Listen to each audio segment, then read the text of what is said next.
to pandemic, we could not do in on-site program. After a long time, we are having it. Otherwise, last 2.5 years, we were only conducting online programs, and as a result, there were a lot of difficulties we had, but still we have now come out, and this is the first program after maybe 2.5 years we are conducting here. Last seminar was on 7th March 2020. In between, we had conducted some online program. Now, finally, we have decided that we should go offline so that we should have contact with people, because networking is very, very important thing, and a lot of people are there from various industries and they want to talk to the various experts. And we have a lot of electrical expert here. We have one metallurgist here. We will tell you during panel discussion when we will discuss their profile. So you can interact with them. And definitely people are interested to know about your activity, what you are doing in your organization. So let me start today's program. If you all are ready with it, are you all ready? Yes, sir. Can we start now? Yes. So I will first declare one unfortunate thing, that our president is not able to come today because he is having high fever. So please excuse me. So I have to modify the program accordingly. And some participants from Tata Power are also not coming. As a result, what happened is our number of attendance has come down. But it doesn't make difference because we do not believe in quantity, we believe in quality. So I hope qualitative program will be there, and panel discussion will be very, very interactive, and you will definitely get benefited out of it. So I request Mr. Sudhir Karkhanis, Mr. Narendra Dwivedi and Mr. Mainak Mukherjee to come forward and light a lamp as an inauguration of the session. Please, sir, please come.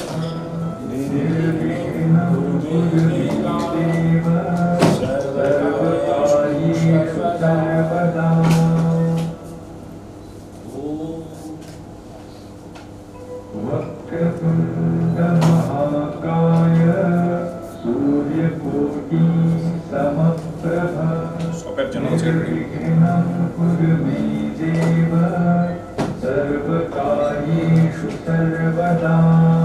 Sir, you lead in on behalf of Mr. Wankare.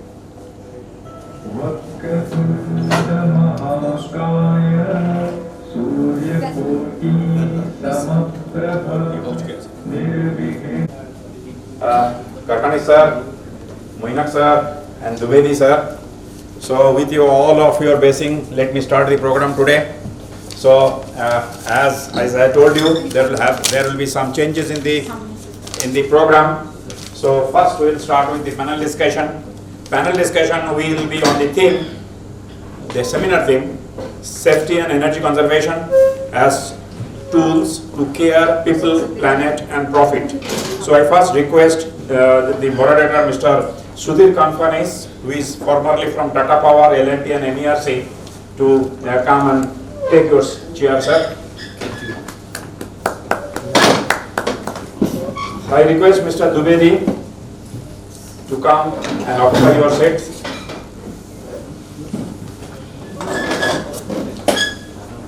He is Mr. Dwivedi. I will give you details about his. Before that, just a brief. That Dwivedi is president of Consulting Electrical Engineers Association of Maharashtra. So he is handling a very big profile.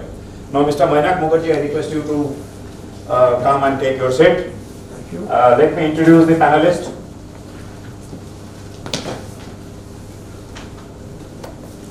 Let me start with Mr. Mainak Mukherjee. He is BE Metallurgy from Indian Institute of Engineering Science and Technology, Shibpur, with distinction. He has done M.Tech from University of Sheffield, United Kingdom, with distinction. Internationally renowned metallurgist, 40 years of experience in various places like FIM London, MIM India, MIAW India, PET India, lead assessor for ISO in India, NDE specialist, ASNT India.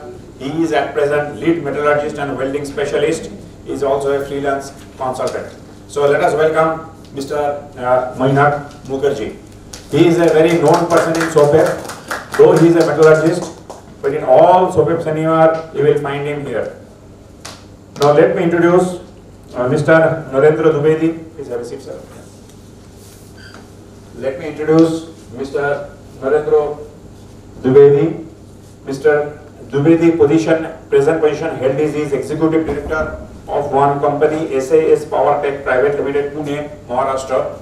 And about his company you will come to know in the leaflet given inside your training kit, delegate kit, whatever is there. You will find more about this company, what this company is doing. So I don't want to spend too much time on that.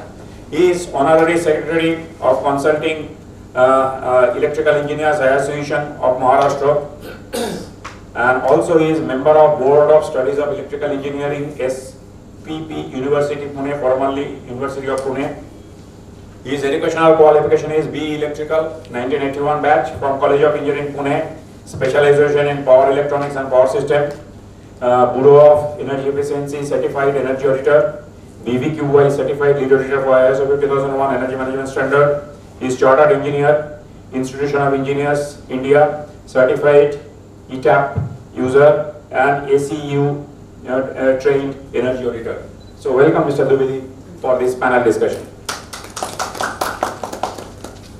Now, I did not talk much about Mr. Sudhir Karkhanis, but whenever SOPEP is organizing a seminar, Mr. Karkhanis is always there. He is a SOPEP member and he is a founder, you can say he is the founder and pillar of SOPEP, Society of Power and Energy Professionals. Mr. Karkhanis has worked with Tata Power Company, Mumbai for 37 years in testing, commissioning, maintenance of all types, HT, LV, extra high voltage, power equipment, managing power plants and super thermal power stations. He has worked with L&T, S&L for 2 years as Principal Consultant Electrical.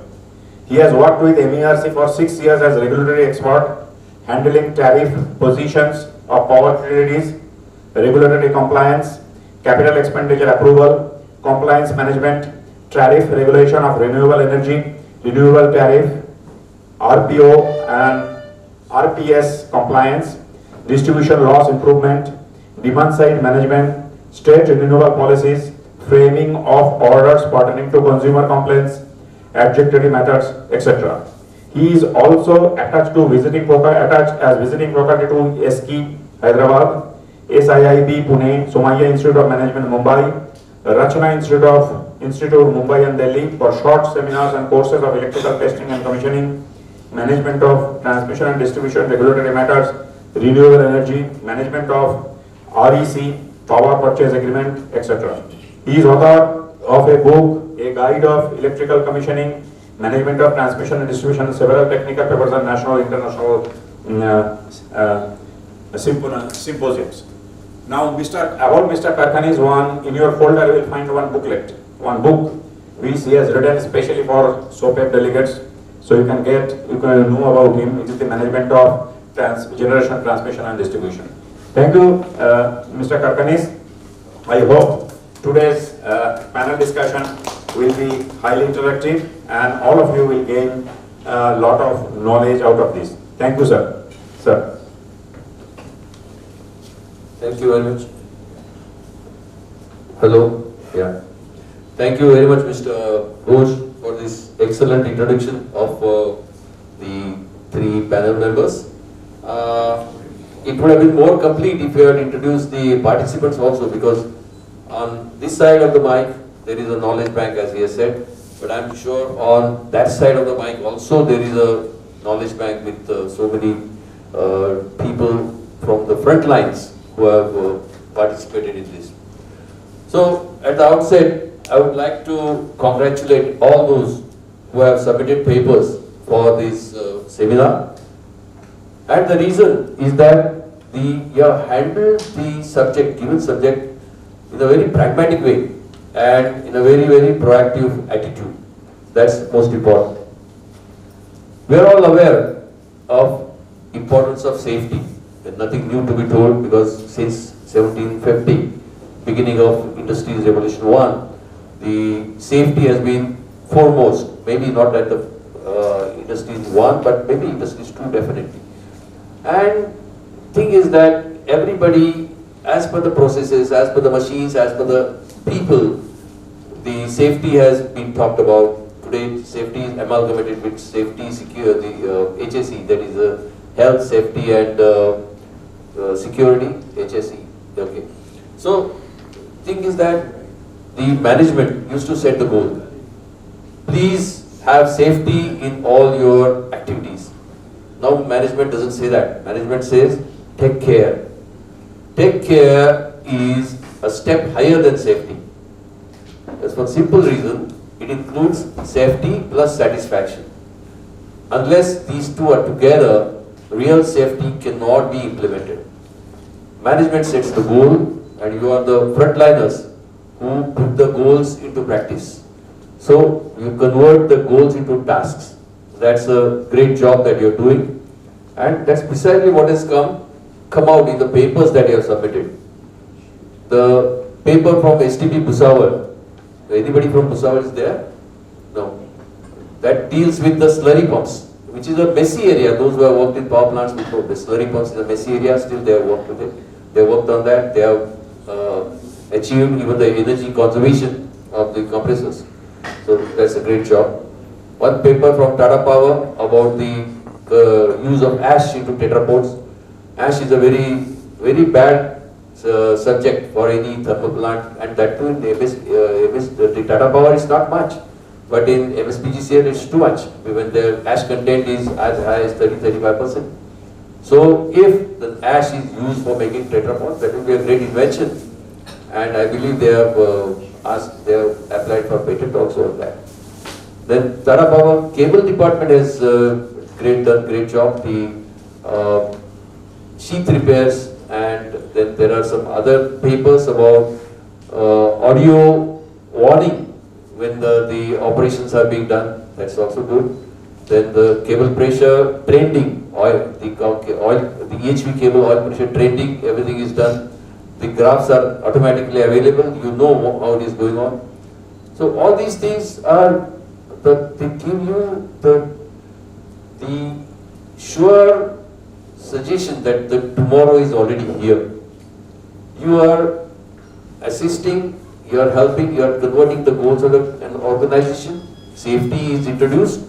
Also, the safety of customers, safety of stakeholders, which is quite important when you think about the planet as a whole.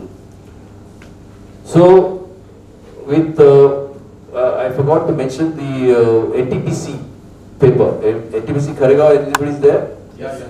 Okay. So that paper really looks at safety in a very comprehensive manner.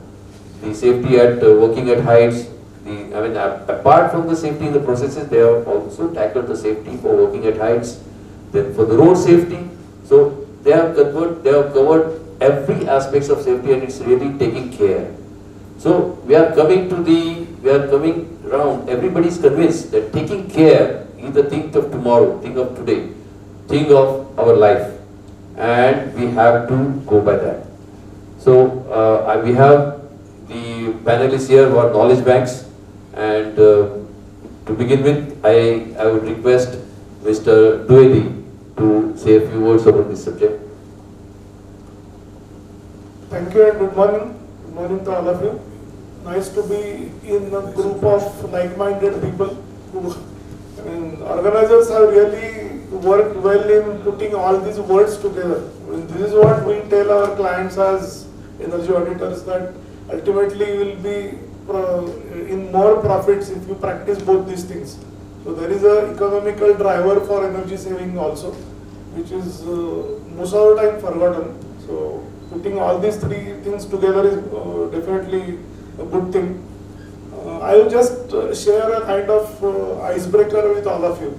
In one of my audit opening meetings in one large fertilizer plant, suddenly the organizers or rather the GM asked me that if law of energy conservation is existing in the world, why save energy?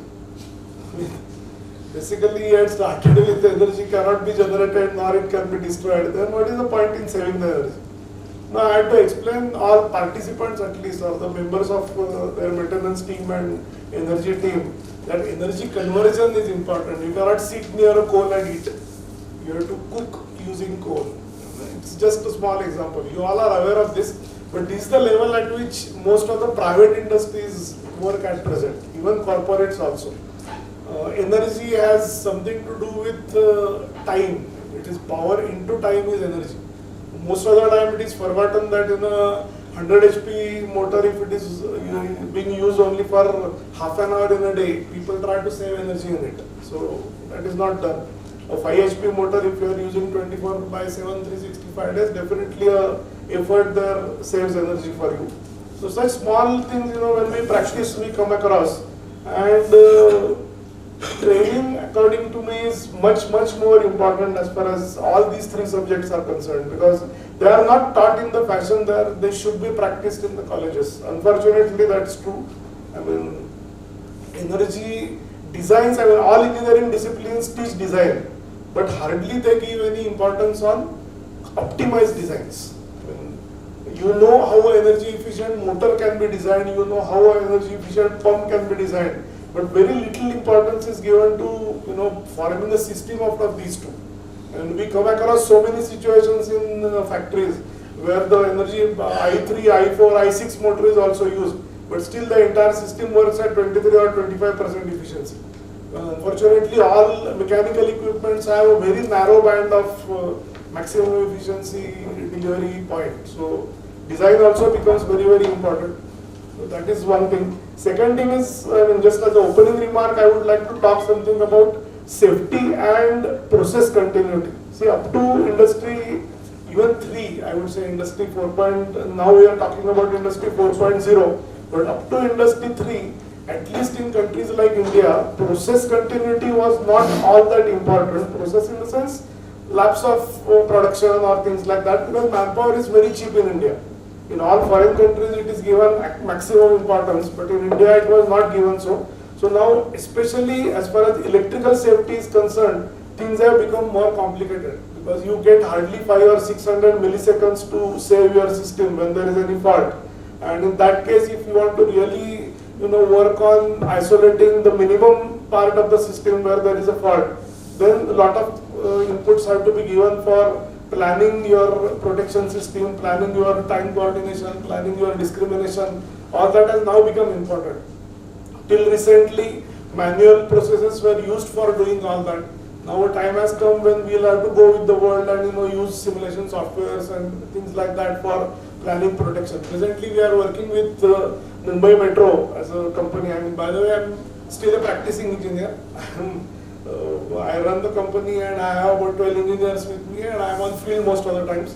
So presently Mumbai Metro has given us that work that we are doing complete design validation for them, electrical design validation using all software techniques, and they are working. When you work with Metro, you don't feel that you are working with a prime government organization. So there is definitely a change. There are participants from NTPC, I believe, right? NTPC was quite proactive during COVID days. I have another company which is run by my wife, which is into e-learning.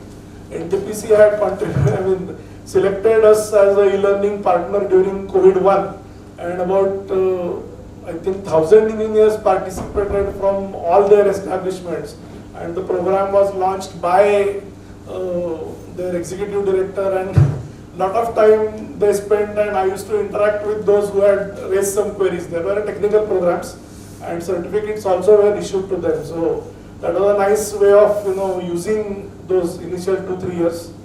So these are all what I would like to put as opening remarks. Thank you very much, Mr. Dwivedi. This very refreshing remarks. The look at what things are happening today. And I am very sure, looking at the papers that you have written and what Mr. Dwivedi said, that things are very much in the running at the moment, and we are accelerating towards a safer world. Sir? Yeah. Now, see, this particular panel discussion will run like this, that 3 of us will, for about 5-10 minutes, will talk on the topic, and then it will go on in the circulation. That is, we would also like you to ask your question, but that should be at the end. So around 15 minutes I'll reserve for you to ask the questions and come back, because so many questions are answered in the discussion itself. So they need not be question now. So you keep your question. They are most welcome because nobody is stupid for asking any question. He gets enlightened and he enlightens everybody. So over to Mr. Mukherjee now for his enlightening starting remarks, please. You will be giving the presentation? No, I will just give a sort of presentation. At the same time, I like to discuss. Well, respected Mr. Kakhanis and Mr. Dwivedi and all fellow delegates and friends.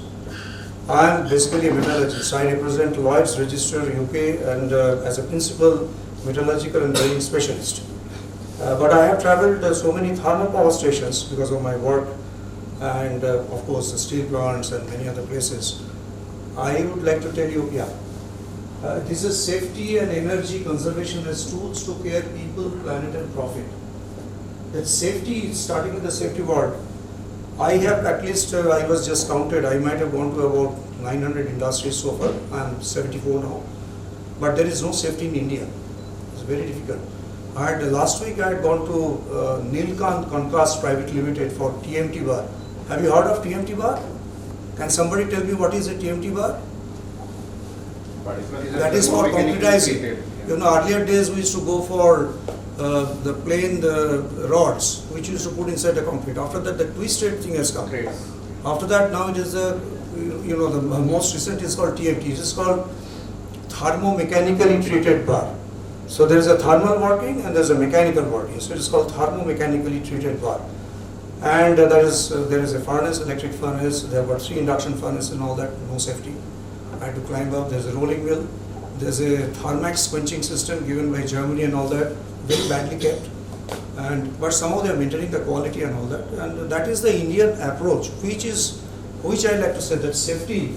I have got down some very important points for safety, which I would see Industry 4.0. My points are all relating to Industry 4.0. And those points you as a young engineers and young specialists, I would definitely request you to see all those points. Can I have that slide, please? Yeah. Sir, you can General see. industry safety rules. So that you can see, no? You will not able to see. If you want to use podium, you can use that also. You can go to podium also, sir. If you want. Podium mic is there. Yeah, that's good. Thank you. Podium mic.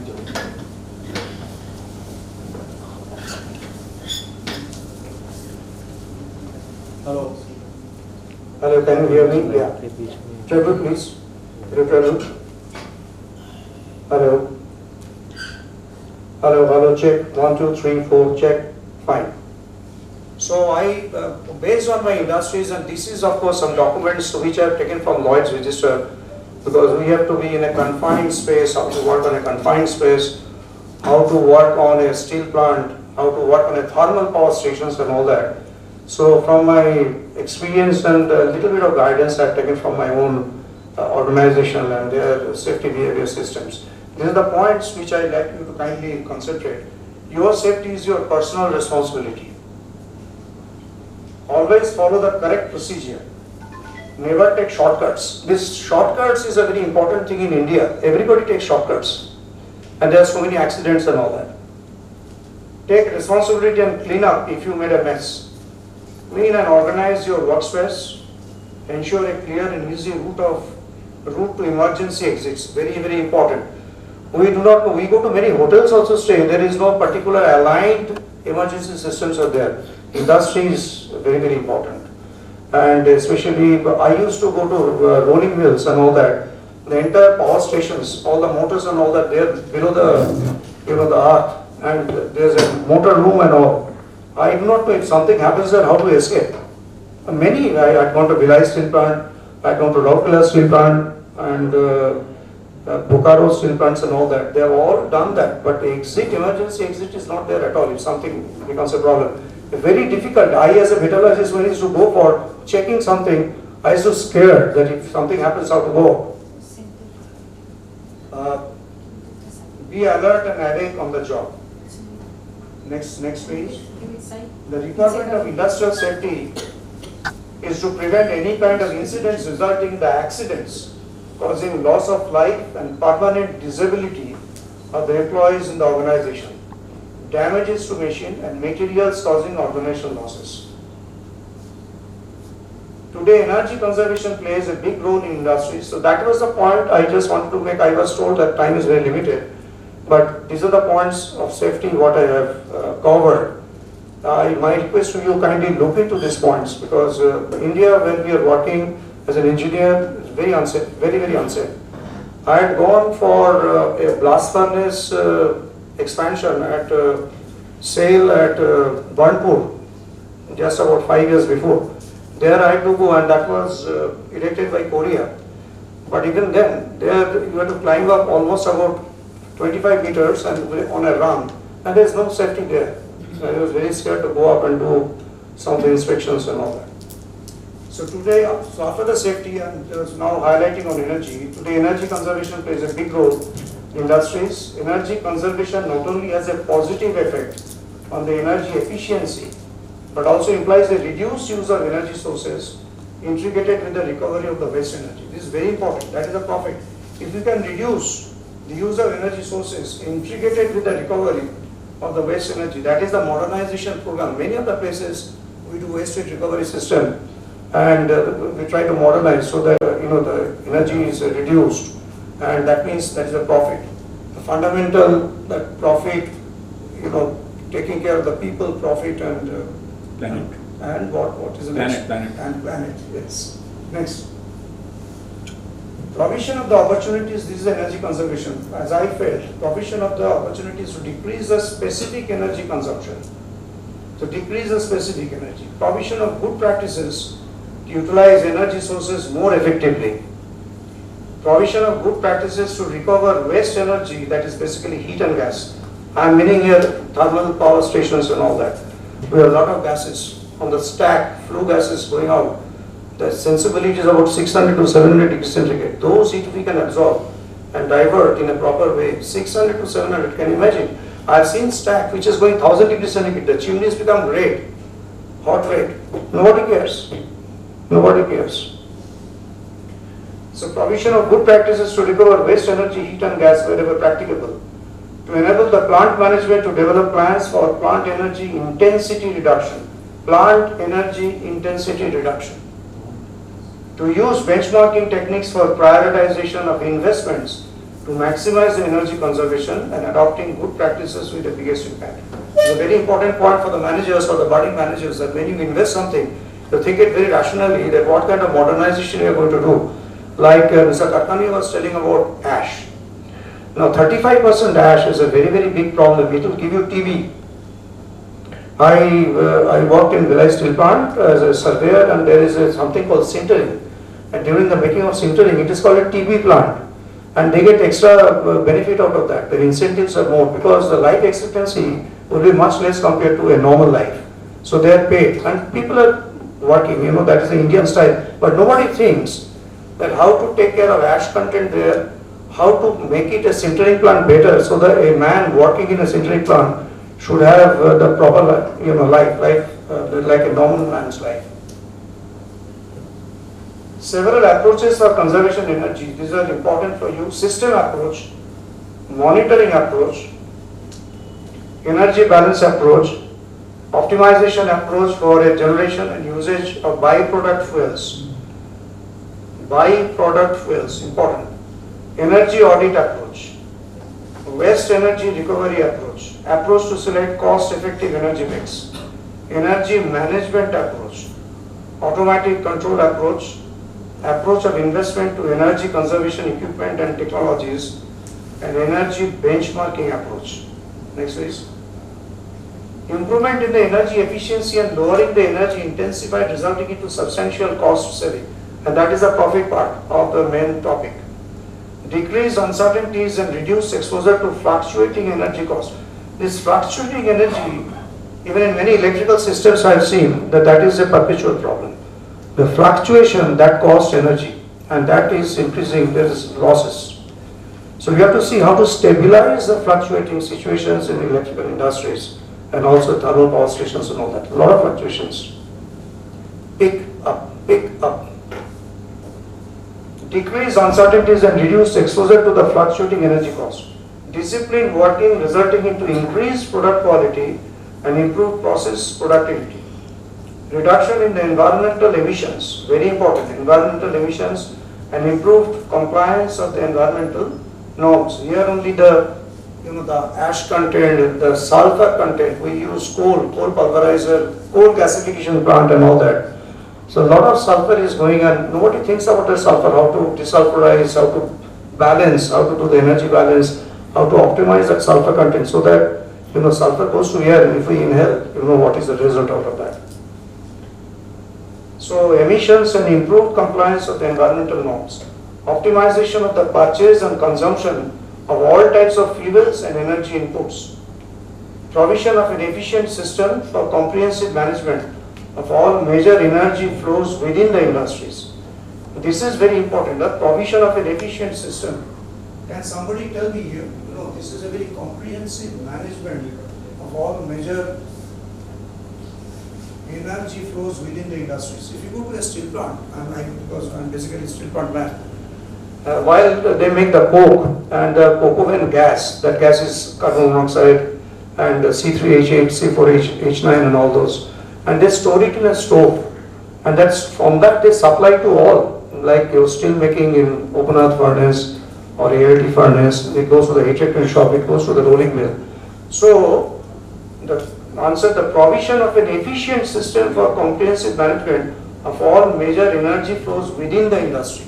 So industry, when I'm making coke, I'm getting carbon monoxide and all these gases that I'm preserving on a stove and utilizing in various processes within itself, within the industry. Very important engineering work for optimization. Effective use of media pressure energy, sensible and physical heat of flue gases and fumes. SOx and NOx. SOx is sulfur dioxide, sulfur trioxide, these are called SOx.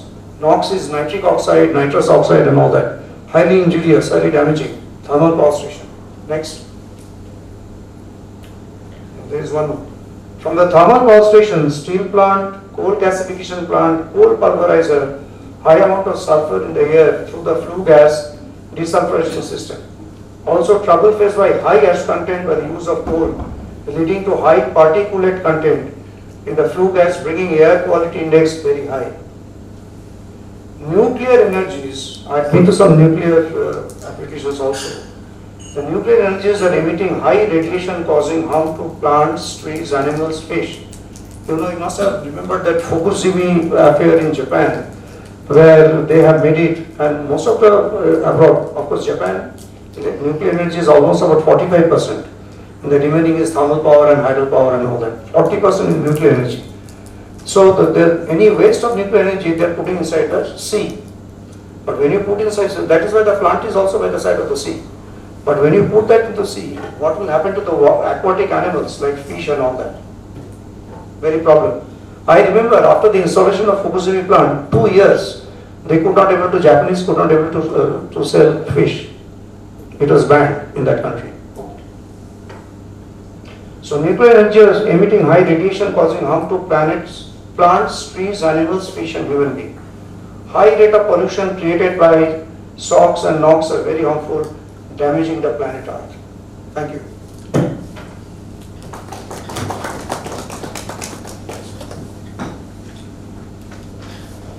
Thank you very much. It's a very enlightening presentation by Mr. Mukherjee. And now what Mr. Mukherjee has elaborated in his presentation and what Mr. Dwivedi has said, we all have come to know that we are talking of safety on a very, very wide range. We are talking of safety within the plant, outside the plant. Like Mr. Dwivedi has said that he is working on the metro, where metro is for the people. There is safety for the metro itself, there is safety for the metro electrical systems. Also there is safety involved for the customers. They use metro. Plus, there is safety involved for those who are neither customers nor inside employees, the other people, everybody. So safety is for everybody, and the industries are not confined to 4 walls, 4 boundaries of the industry. Safety is beyond those 4 boundaries. Now we are talking, slowly we are talking about planet. Mr. Mukherjee talked about SOx, NOx emissions. He talked about the plant. He talked about the planet, the fish and things like that. So we talk about planet, what do you understand? What do you try to say? Save the planet, save the planet. What are you trying to say? Are you trying to save the earth? No, what is earth? Earth is that third planet of the solar system, the terrestrial planet. And what is the solar system? It's a system of star and planets, which is in the Sagittarius arm of a galaxy called Milky Way galaxy, which is an ordinary galaxy with a small black hole at the center. The God Almighty has taken a lot of care to put this particular planet at the place where it is. It is at a zone called Goldilocks zone from the solar system, where it's a habitable zone. We have atmosphere which saves us from cosmic rays. We have the cage of the magnetic field of the earth which saves us from solar winds. We have tilt of 23 degrees which brings 4 seasons. So many things are there which are for the life to flourish. And when we say planet, we say life. God doesn't mind if some other planet or the comet blasts against this and wipes out all the life. It's the life which has to take care of the life. We have to take care. Now, what is life? Life and how the safety is related. The industrial activities, the effluents, the emissions, everything is disturbing the ecological balance. What is ecological balance? 380 million years ago, there were no plants. There was carbon dioxide in the atmosphere. Plants came and they converted CO2 into O2, and that's how we have the oxygen, 21% of the oxygen in the atmosphere. If we cut down the plants, the oxygen generating factories are cut down. So we have a problem. Plus the plants convert the nitrogen into NO2, NO3, so that's nitrogen cycle. That gets damaged. So everything hurts the life on the planet. So when we talk about the planet, we talk about essentially the life of every kind. Now we have seen that people are burning the beehives, the bees are not there, pollination doesn't take place. You may not get mangoes if the pollination doesn't take place. So things like that, they affect you. Therefore, every activity you do inside your factory is meant for the employees, meant for the customers, meant for the stakeholders, and that's why safety is all inclusive. It's an inclusive safety that we are talking about. Mr. Dwivedi has talked about the metro system. It's very, very interesting. I find it very interesting because working at metro, a friend of mine was working at Delhi Metro and he said it's an entirely different atmosphere. And the protection system he is talking about, Tata Power will know that the islanding system that we had in Tata Power. So when safety also involves making sort of boundaries where the disaster has taken place, and so that the rest of the system doesn't get affected. In Tata Power paper, there is one mention about FRP covers for the pillar boxes. Now, I don't know whether it's the same practice because what's the purpose of the covers? It's a steel covers. Suppose there's a blast inside the pillar box, the person who is going by should not get affected. Has FRP got that property? I think those who have written that paper will answer that when it comes to it. So again, I'll hand over to Mr. Dwivedi for further elaboration of safety, planet, and how it is to be nurtured by all of us. Before I forget, whatever Mr. Mukherjee mentioned about exit routes, I would just like to share a very practical experience which I had. In Tata Motors Pune, if you go anytime, any meeting when it starts, it's there in their SOP that they have to declare one person as leader who will help for evacuating the place, and he has to declare which is the door through which everybody has to go out. Even if it's a meeting of 3 or 4 people or maybe 40 or 50 people, they strictly follow this, and this is recorded as first point of MOU. That it was declared that this is the leader and this is the route for exit. So people try to follow it whenever it is required. Second thing which I would like to mention, see planet and all, if you look at two different, beginning and end of this entire cycle, we all know that fossil energy is very rare. It may not exhaust, but it will take long time to convert, existing plants and other things into fossil fuel. So rate is not matching. Consumption and generation rate is absolutely not matching. That is number one. And at the other end, if you save energy, profits are going to increase, right?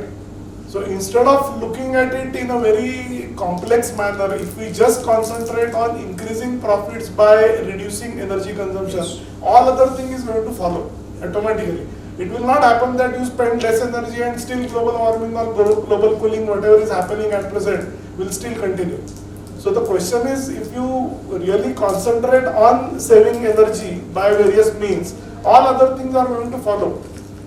See, it is very difficult in a country like India where level of education is so diverse, from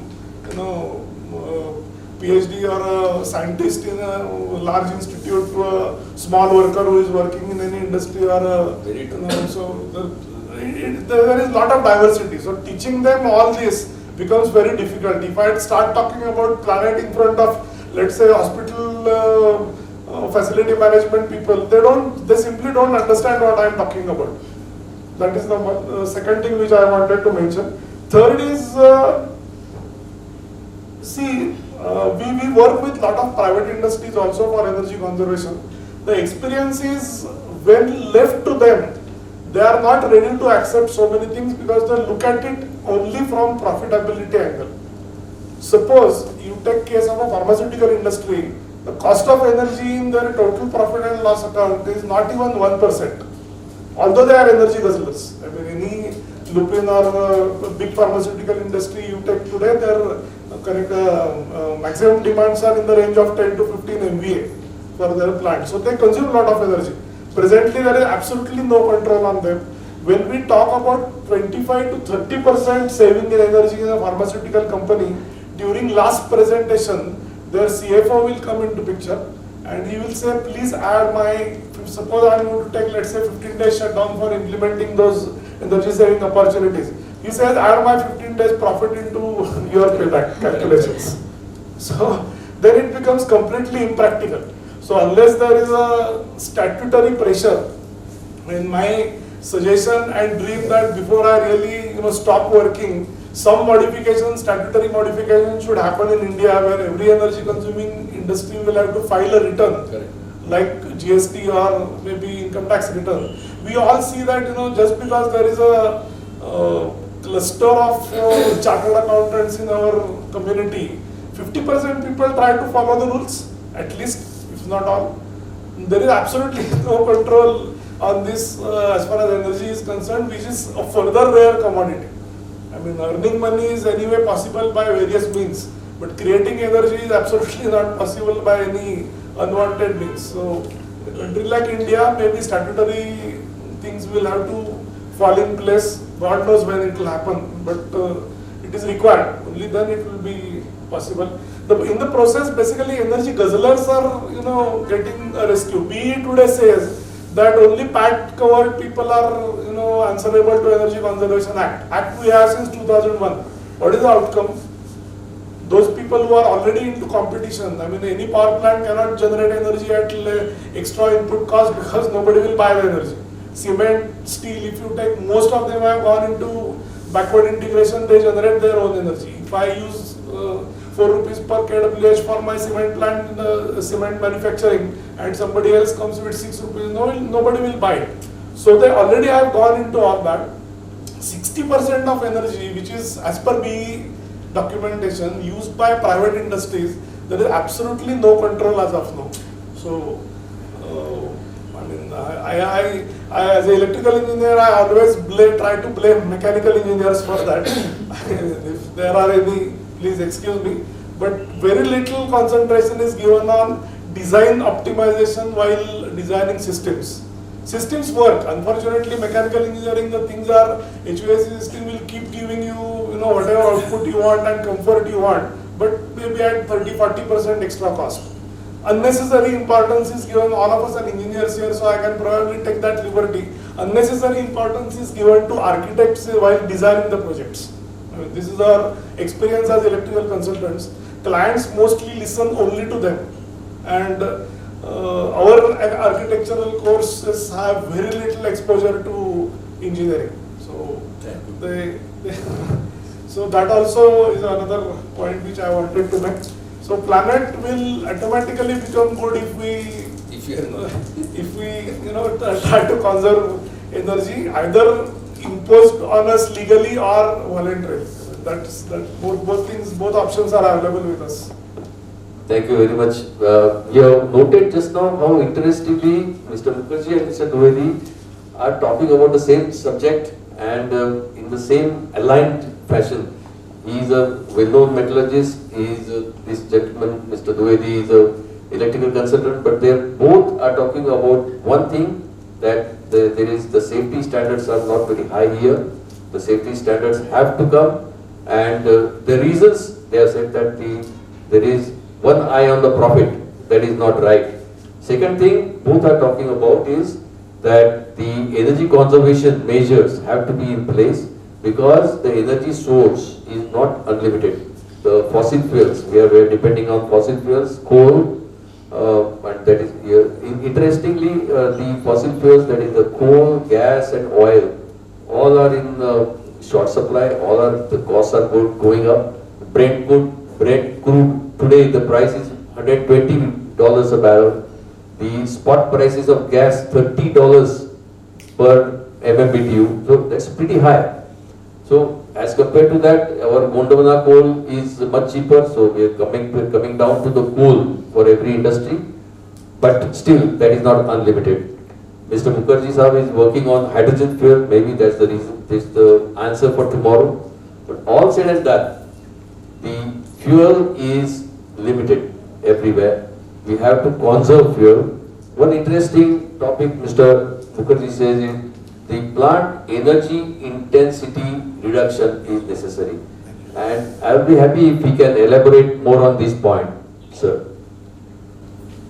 Yeah, I'll use you. Yeah, please. Respected Mr. Dwivedi, you have told something about mechanical engineers.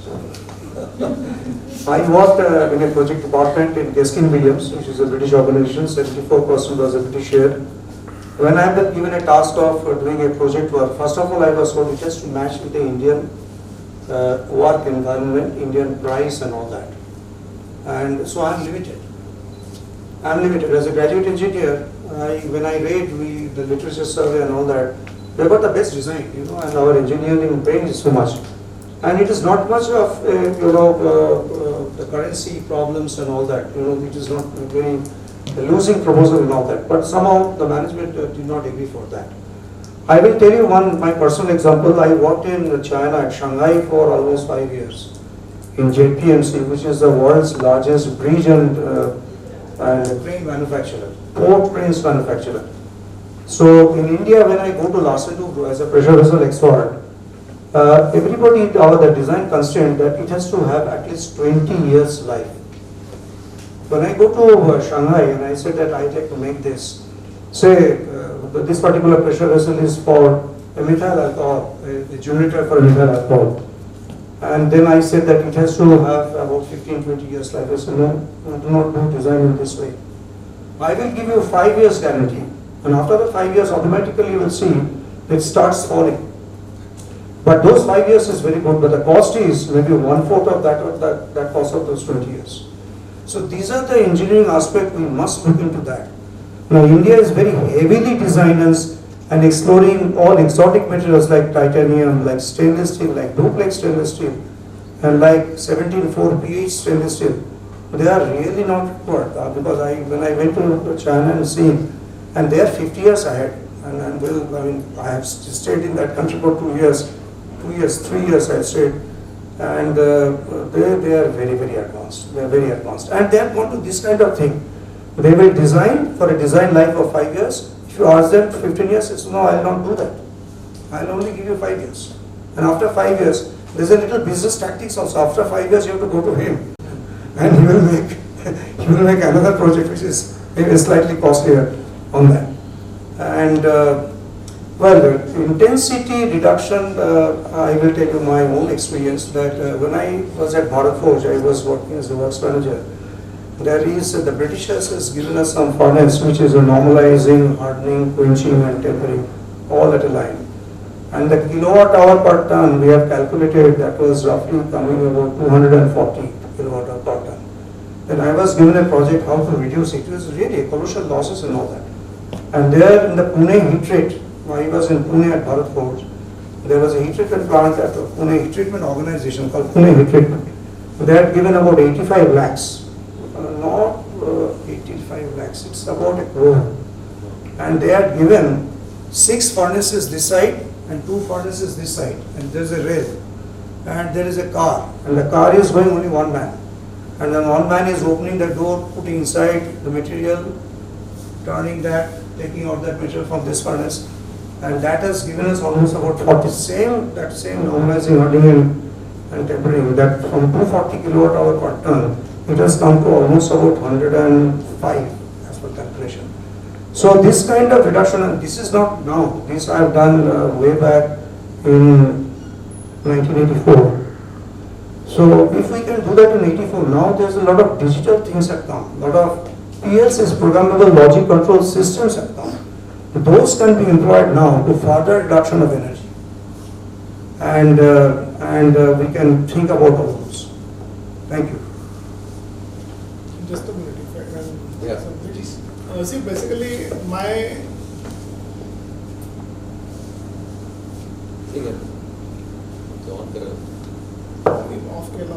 my experiences in engineering industries, about 40 to 45% energy is spent into utilities. Either they have a lot of pumps, they have compressors.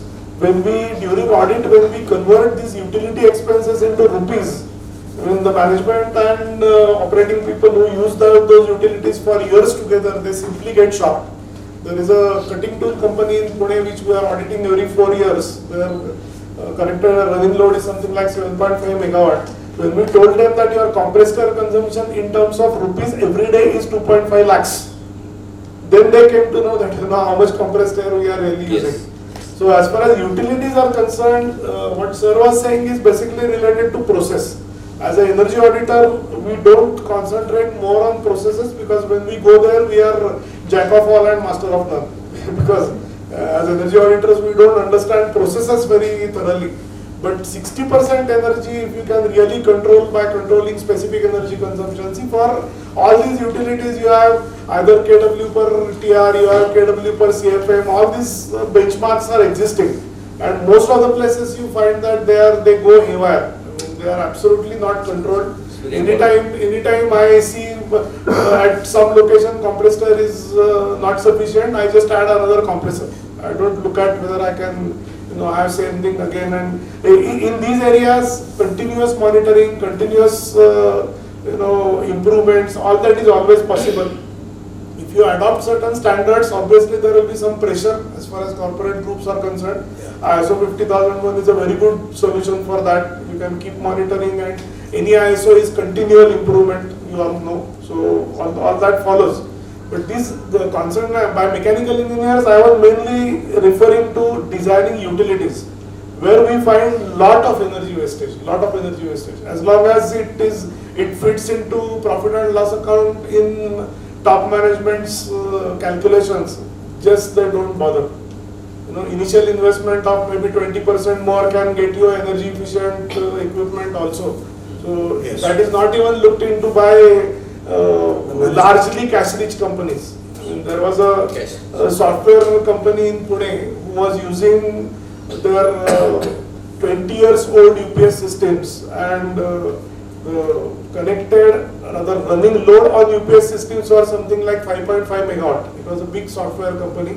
They were using 20 years old UPS systems, and nobody was aware that by using the old UPS at 50% load, although the catalog says efficiency is 92%, the running efficiency was not even 55%. So we just asked them to shut down 2 UPS systems, and they started saving 3 lakh rupees per month. Then they gave us energy audit for all the rest of the thing. Another thing which I would like to mention here is I was mentioning about architects and all. Today in India, or maybe rest of the world also, the project consultants, project designers are paid on percentage of project cost basis. They are not paid on, nobody is answerable for actual running cost. I mean, at least on paper. Few of the companies they ask, but many companies don't ask this. They only concentrate on who is reducing my initial investment and what will be my project cost at the beginning. We also worked for about 2 months in China in a tire manufacturing company, where that company makes about 1 million tires per month with only 500 people on shop floor in all 3 shifts. So if you enter the factory, you will just see the trucks are going out with tires, and you may imagine that there is a strike going on in the company because you don't see anybody. Automation has gone to the extent that they shut down even lights when the manufacturing is going on because there is nobody who is going to look at those machines. So lights are not supposed to be on. In that company, when we saw that their running load was about 22 megawatt, there were about 50 transformers for various shops. And as a standard practice, they had used 2.5 MVA transformers in all for all shops. When we asked the people who were interacting with us that you are not even loading those transformers for 50% of their capacity, how your company allows you to do this? Now, those project engineering or project management level people told us that what is the cost of electrical in any project? It is not even 8 to 9% of the total project cost. If you count about land and building and machinery and all that. It is about 10%. So about 10%. So they said if that increases by 5% while erecting the project, my company tells purchase guys that reduce 2.5 from balance 90% by taking discounts. So actually project cost increases only by 2 or 2.5%. But because of those electromagnetic solutions, while they went into automation, there are absolutely no issues related to power quality. And the solution was brought in with electromagnetic solution, which is everlasting. If I put some harmonic filters or some electronics to improve power quality, again there is associated cost, again there is life, again there is a technology obsolescence and all that. So such decisions are either, we don't get that liberty in developing countries. But if management also tries to look into all this, now when management will look into it if there is a pressure?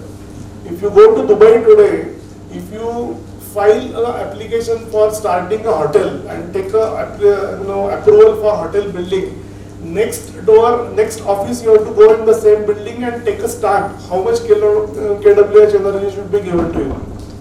And only based on that your further sanctions will be there for energy consumption. So you cannot just say that I have 5 lakh square feet hotel and I will use whatever I want. Your utility company will give you connection only within that limit. So that is something related to specific energy consumption for a particular this thing. Now all those rules and regulations are very strict in those countries. So such things can very, very correct. We are coming to a point that you must have noticed that specific energy consumption, that is a very important index. And here in the SOPB, the seminars we used to have, normally we have people from refineries, from the motor car industry, and everywhere the index is different. In electrical side also it is kWh per something. So that is, so these indices, then, but the most important for the distribution is the SIDE, GIDE and all that. Everything, so all, there are so many indices are there. You are aware, SIDE, GIDE or the distribution. So these indices are not just theoretical indices. Specific energy consumption is most important because the energy is required to be conserved and in a safe way. That if I would like to tell one story. Mr. Ghosh told me, which made a deep impression. That may I tell that story? Yes, sir. Anything. Mr. Ghosh went for audit at an STP plant, that is at the plant where there is the aluminum plant where there is a STP, sewage treatment plant.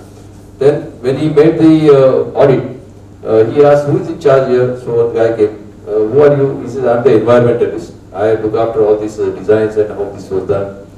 Then okay, but then the mechanical department, that guy came, he said that I look after the machinery, that if they have broken down, I made them. Then the electrical guy came. He says, I look after the electrical machinery and the instrumentation. But who is in charge? They just started looking at each other. Who is in charge? Nobody in charge. So that's a very sorry state of affair that these kinds of things, that the plants, they have to have an in charge. He has to have a SOP. He has to have accountability. And in that, in the safety and in energy conservation, there has to be a goal, which has to be, goals of all the plants have to be aligned together, have to be interrelated, and have to be aligned with the organization goals. Have to be further organization, the organization's goal have to be aligned with the national goals. Suppose the national goal is something that to achieve the energy efficiency to this sort of extent, to use RE, what is RE, you know? Renewable energy you have to use to this particular extent. The pollution, the atmospheric pollutions, the SPM, you have to reduce to this extent, the carbon content, the emissions, the sulfur content, then the seawater, the lake water, which is the temperature is going up because of your water going out, then your DM plant or whatever you may have, the effluents going out. So all these things, there are indices that, like Mr. Mukherjee said, Mr. Dwivedi said, that in the countries which are developed countries, the indices are followed. Now, in India, are they not followed? The complaint from both these panelists is that they are just not followed. And who is to follow them? Basically, the start has to come from you, that is the field engineers, the frontliners. You have to advise the management, like it was said by Mr. Dwivedi that as long as they are concerned how much the profit is so much, okay, don't bother. Take from this account, put it in that account. That is not the way it is run. So that's why the frontliners, the takeaway from here today is that you are the people who can change things, you are the change agents. So on the protection side, on the safety side, there is so much to be told by Mr. Dwivedi and Mr. Mukherjee also. Would you like to say something about protection audits that we done?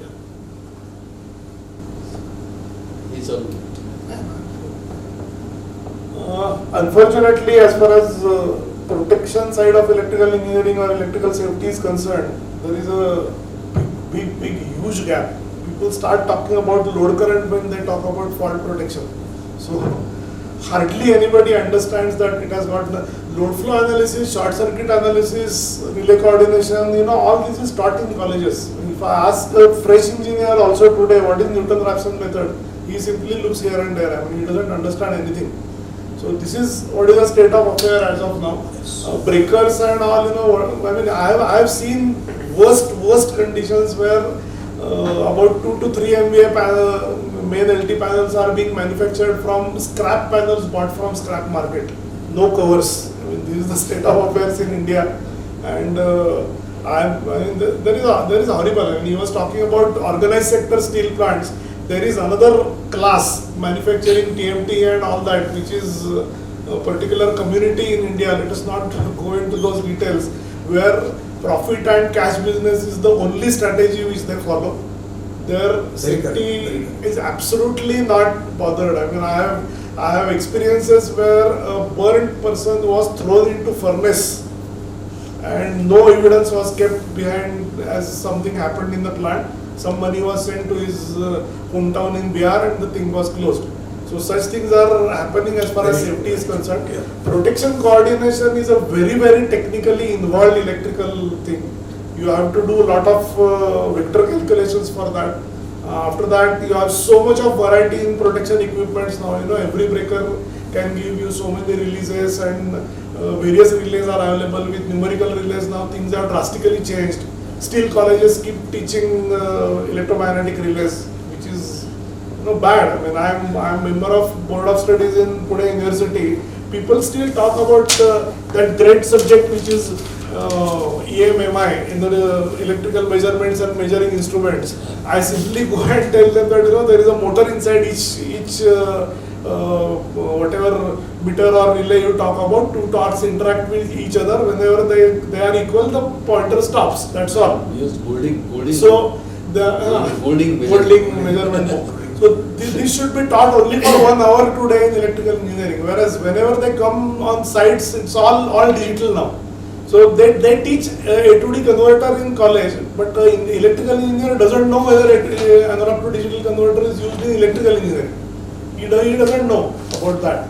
So there is a lot of gap there. So as I said, our organizers are into training. Lot of training is required as to perfect an engineer to a perfect practical engineer. When I interact with legendary professors who were even our professors and they are still active, they say that this is not duty of educational institutes to teach practical engineering, because core engineering has those great 18 to 4 40 you have 8 semesters, around 4 subjects are there in every semester for becoming graduate. So somehow you have to dump those 32 subjects into that student's head, and whenever he comes out, whatever he can do, let him do. I want to ask here one question to the participants here, that there are so many papers in which you have converted you have used the apps, as either you have used the apps directly and then some apps you have interconnected with the SCADA system. This all you learned in the college or in the industry here? Must be industries. So that proves Mr. Dwivedi's point that the colleges don't teach that much as the industry teaches. Well, how did you pick up in the industry? If the college doesn't teach you, where did the knowledge come from? Even in industry, as far as training is concerned, now my wife runs a training company, so I know about that. If it's a management training, strategy training and leadership training, they spend lakhs and lakhs of rupees on it. But they want an industry expert to come and teach for a day for 5,000 rupees. So that is very bad. Unfortunately, they don't understand. I think there is a requirement. Unless there is a large push from somewhere, this will never happen. But this is fact. So if you have to upgrade yourself, lot of such training institutes are available who really want to part that knowledge with you. Be on lookout, because technology is changing every day. Yes. Protection wise, it's a real mess. Even I also keep interacting with electrical inspectorate, fortunately or unfortunately, whatever you call it. But even they don't understand anything. Today, if you take some electrical inspector in front of forget about 132 and 400 kV, just simply 11 kV VCB, he will not be able to tell you which relay does what. So that is very bad. And there was through MERC and CEA and all, there is a big, I don't know what to call to that exercise. The exercise is going on to create so-called chartered engineers, chartered electrical safety engineers, which is a joke as of now. We tried to plead through various organizations to Maharashtra government that you can go for a better thing. Just create an environment like chartered accountants. Any graduate electrical engineer with 5 years experience should be given a registration number. Today, as far as protection and electrical safety is concerned, the irony is nobody is responsible. Only electrical inspector electrical contractor has a government registration. As an electrical consultant or as a designer, apart from my field reputation, I do not have any recognition from any government. So if I sign a document, it is useless. Legally there is no responsibility on me. So anybody can become contractor to consultant, consultant to contractor. So many things are happening in the market. Whereas if you go in a small country like Bahrain, just 2 minutes. I work in Bahrain. It's a country which is 60% of Pune's size. That small a country. When they came to know that you need, in foreign countries they call it PE, professional engineer. So if we need PE for good electrical practices. Next day that king came out with a circular that whatever private industries we have in Bahrain and employing electrical engineers of more than 5 years experience, every Saturday afternoon they should be free for government work. So immediately they got about 100 engineers for such a small country to work for government. They were already trained by Europeans for what is good, what is bad, they knew. Today if you want to open a 200 square feet barber shop in Bahrain, you have to take a signature from a PE on design, and while commissioning also he has to come, he will inspect what you have done and then it will be commissioned. So if there is will, things are possible. Thank you very much. Very interesting. I would like people to interact with the panelists. Any questions you have so far, because we are practically coming to the end of this panel discussion. And this is the time for you to interact on the very, very important thing, because the minute you go out of this room for tea, you are going to forget all that is being said. So this is the time to interact, ask questions, and about your experience, about what is said here, and let's sort of consolidate the knowledge. Please come. Safety and energy, how they are related? We are talking about energy. Now, what is energy? Solar energy is the main thing. Sun is the energy that gives the energy. There is the albedo, you know what is albedo? That is the reflecting thing. Solar energy that is reflected back is here we absorb some energy and then we reflect some energy. That is, the earth has got 33% albedo. So the thing is that the various planets is different, but here the albedo of the jungle area is different, vegetation, the sea, oceans is different, the ice caps is different. But that energy, when the earth is 80% water and just 20% terrestrial, it is not used to the full extent because our technology is not fully. We use the electricity, that is current energy. Now, entire universe, there is static energy, static electricity, current electricity is only here on the earth. So it's a unique thing. So when we started using electricity back in 1875, 78, when Edison, they started the large scale use, and then came the electric motors, then the symmetrical components theory, and then the transformer designs and everything that the industry had to run on electricity. So the conversion of energy that takes place. The coal comes with a calorific value, say 3,500 kilocalories per kg. Then it comes to 5,000, 6,000. Indonesian coal is different. This calorific value is converted into kWh. So there is an energy conversion, and then the heat rate of the plant. So similarly, there is a conversion rate of energy in each and every industry. Now, when we convert energy, there is a process, and the safety is a part of the process. So that's how energy and safety. Now, suppose you want to have more and more efficient processes. Maybe you can override safety, and that, like the auxiliaries in the power plant, there are so many auxiliaries. Now we burn coal, but very few have got the FGD, that is the flue gas desulfurizing plant, and that is not the problem. That the problem is that SO2 is going up, the sulfur content in the atmosphere is going up, and the plants don't have, because the FGD costs money. That's why the FGD is not fitted. Now even I remember when the MSPGCL proposals come to MERC, new power plant, they say it is 8 crores per megawatt. Now 8 crores per megawatt, then what is included? So they say that this is not there, this is not there. So when we point out, they say no, it will come subsequently. Stage 1, this is there, then stage 2. So that's why they reduce the cost, sort of reduce the cost, but it is not real reduction because the FGD is not there. Coal conveyor, there is only one belt is there, no duplicate belts are there.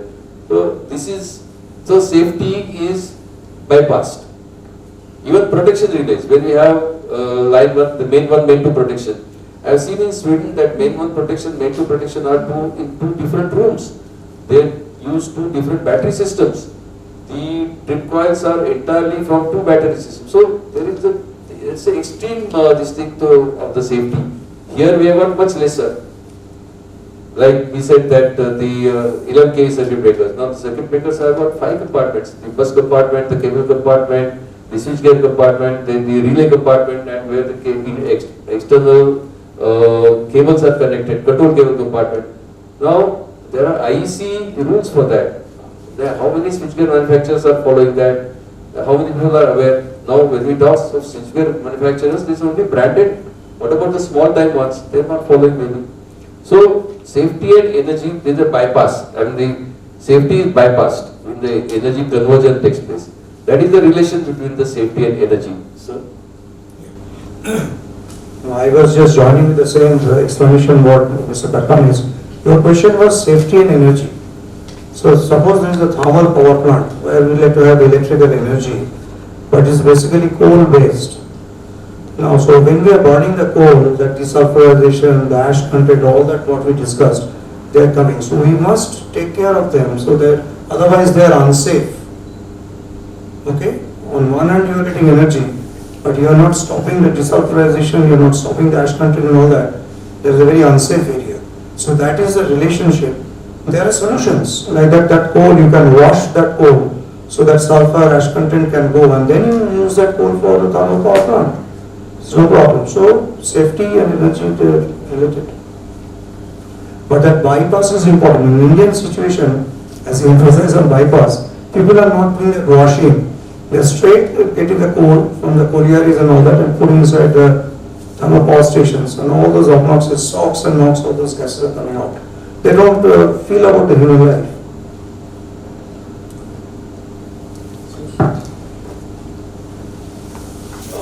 I would like to say something about energy conservation and electrical safety. In few design validations, when we do them, people come to us for getting their greenfield project designs validated.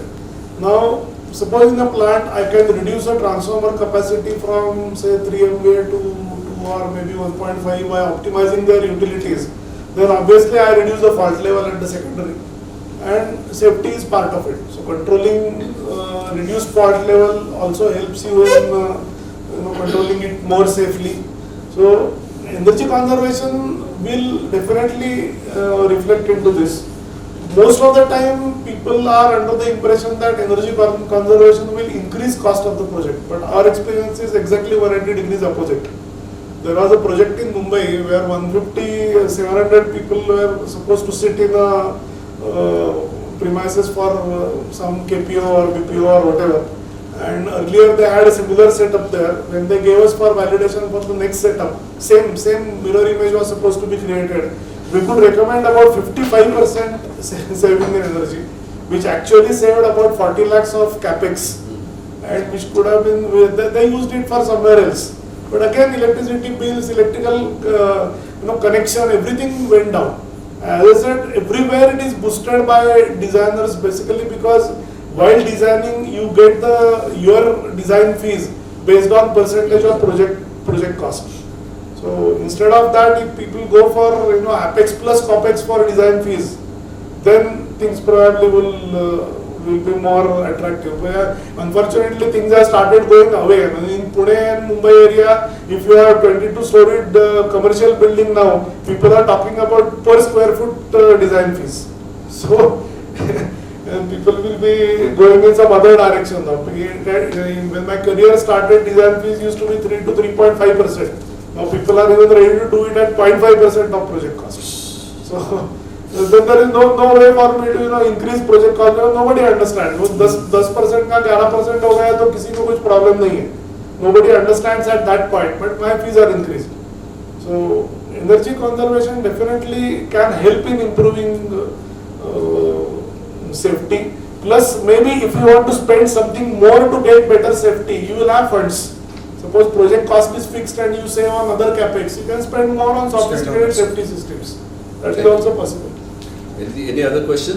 He was asking. Hello, I just got an answer. Got? You got your answer. What about you? Hello, this is Vijay. I have a question in current scenario, government is limiting the installation of new thermal power plants and we are concentrating on the renewable energies. Okay, so now the demand of energy is increasing day by day. So how we can cater the increasing demand with limiting the thermal plant and renewables? Because load are getting changes suddenly. In a day you require something megawatt, in a noon you will have more. So how we can cater that requirement with renewable energy? If you look at the old scenario, already energy storage systems are gaining a good background now, and costs will definitely come down. And if you even look at only solar installations, maybe just 15 years back, they were talking about 10 years or 15 years payback. Today, even for a small rooftop for your own home, the payback has come down to 2.5 hours. With EV again is a separate subject. We will not confuse it here because I have a lot of reservations on whether EV is really going to do some revolution. But because of that, the advantage is battery technology is advancing very fast. That is the main advantage. And that put together with wind and solar combinations and all, people are working on microgrids, pump storage and all. So basically these two technologies I feel will help in reducing some part of No dispatching problem. this thing. So energy storage will definitely gain. All big companies, Siemens, ABB and all are working heavily on it. There are a lot of installations also by now. India also is going to have one very soon. I think Power Grid is also already working on it, a big energy storage system. So once that comes, you will have local microgrids which will take power from all these sources, and obviously after that you can think about even base load to be supported by renewables. Today the problem is base load you cannot support with renewables fundamentally because it's a fluctuating generation and fluctuating demand. So once storage comes in, obviously this problem will get reduced. See, when NASA had their first space mission, nobody thought that we'll have millions of transistors in our pocket. So that's how it is going ahead. So we can definitely expect changes in that. But I appreciate this question very much. This is the same thing I wanted to learn because electrical engineering is not my forte. And but the point is this: what I have perceived and by my research and thinking, there are instances like your hospitals, maybe some small bits and pieces of the place. They can be use the renewable energy, but not a steel plant. Steel plant is also like to do that, but I have studied extensively.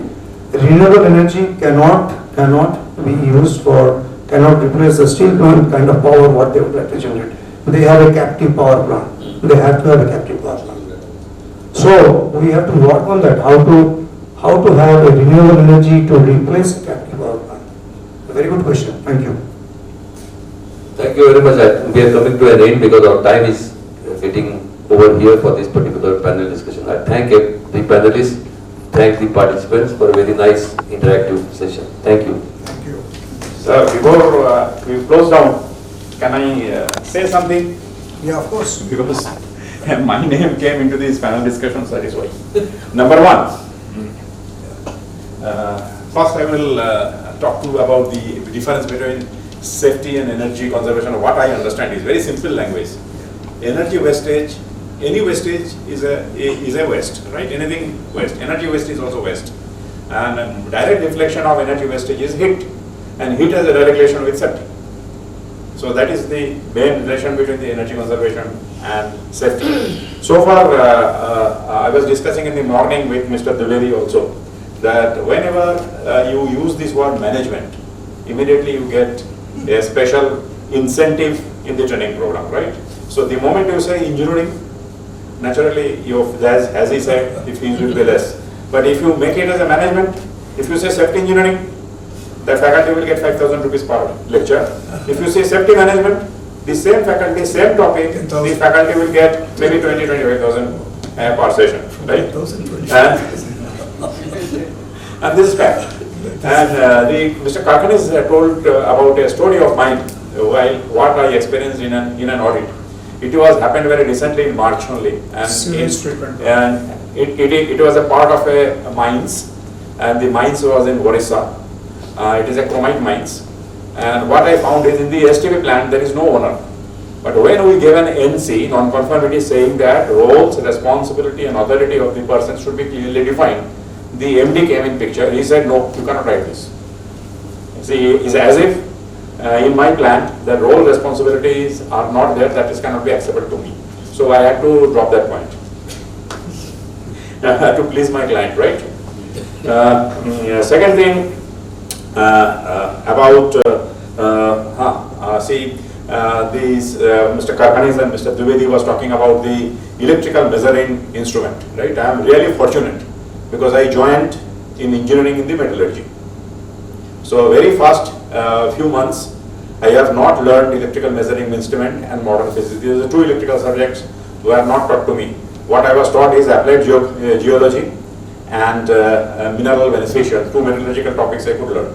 So that was my advantage. So even today, if you ask me about moving iron or moving coil, voltmeter, I will not be able to answer because I was never learned in my college.